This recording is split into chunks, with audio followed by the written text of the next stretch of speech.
Welcome back. The Basic Education Department says teachers who were given the green light to work from home during the COVID-19 pandemic should report for duty on Monday. Over 22,000 teachers were granted approval.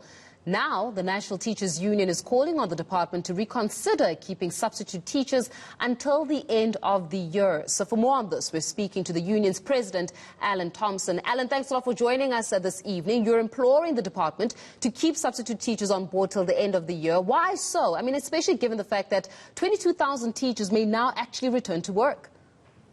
Well, no, thank you very much, Faith, and thank you very much to all the viewers of ENCA.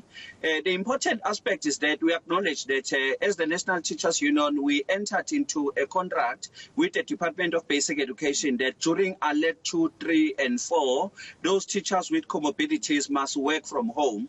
That special concession, obviously, we're expecting that it will come to an end.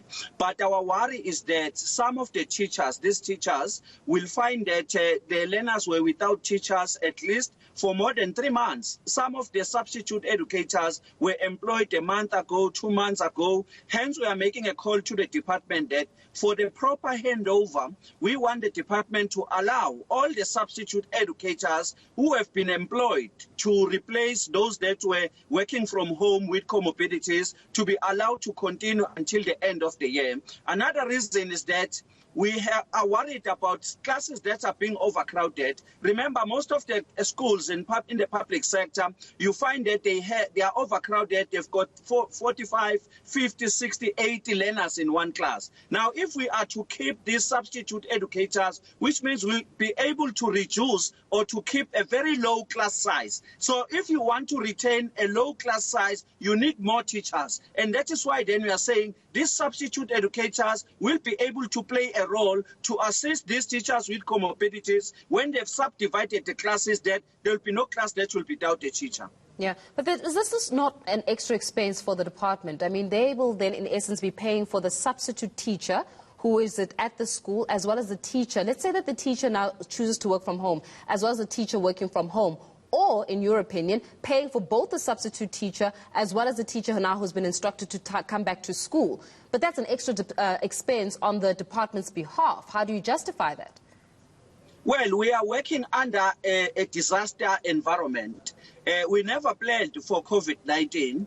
And for that matter, the environment we are teaching in our schools does not accommodate or does not meet the requirements in terms of the regulations of COVID-19, like, for instance, of making sure that classes are not overcrowded. Initially, the department proposed for a maximum of 40 learners in the classroom, which means the distance between two learners will be 1 meter now. Now, if you look at our classrooms, you will find that we are not likely to have classrooms that will be able to accommodate more than 40 learners. As a result, they need additional teachers. But also, the department has not wasted money because the majority of the provinces failed to replace these teachers with comorbidities. So there is a lot of money they also save when they delay the appointment of the teachers. But now we are saying not that we want them to keep them simple because at some stage they save money. It's because the schools are in need, they are overcrowded, classes are so huge. We have to find ways and means of ensuring that we reduce the class size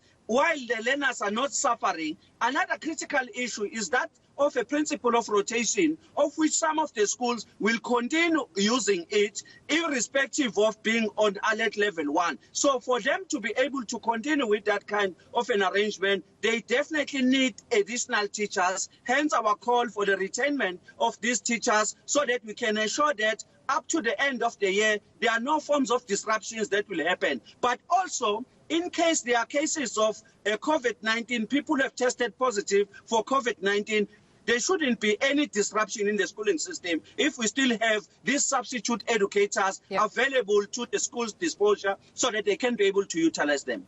Alan, what has been the response from the Department of Basic Education regarding your plea?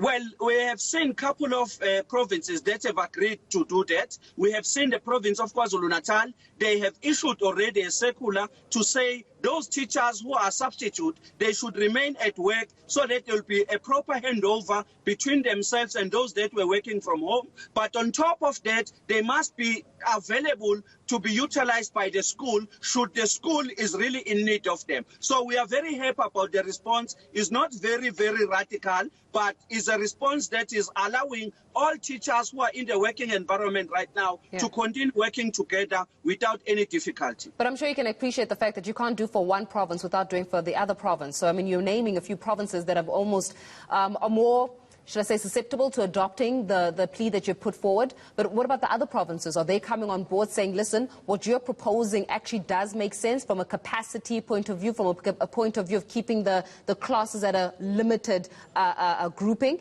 So if the other provinces are not saying yes or not coming to the party yet, how then do you start justifying that? Because what is good for one hand must be good for the other.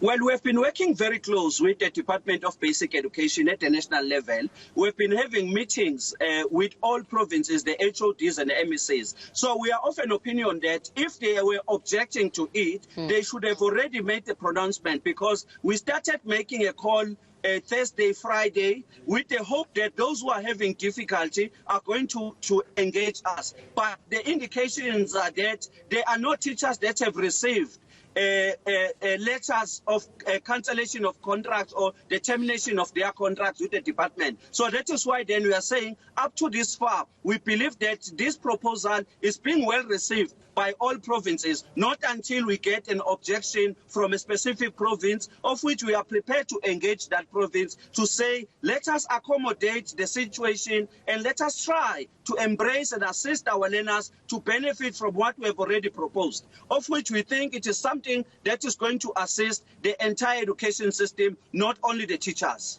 Alan Thompson, we'll leave it there, President of the National Teachers Union. There you have it. They're calling for the substitute teachers to remain in classes until the end of the year. And this, obviously, as 22,000 teachers prepare to get back to work on Monday.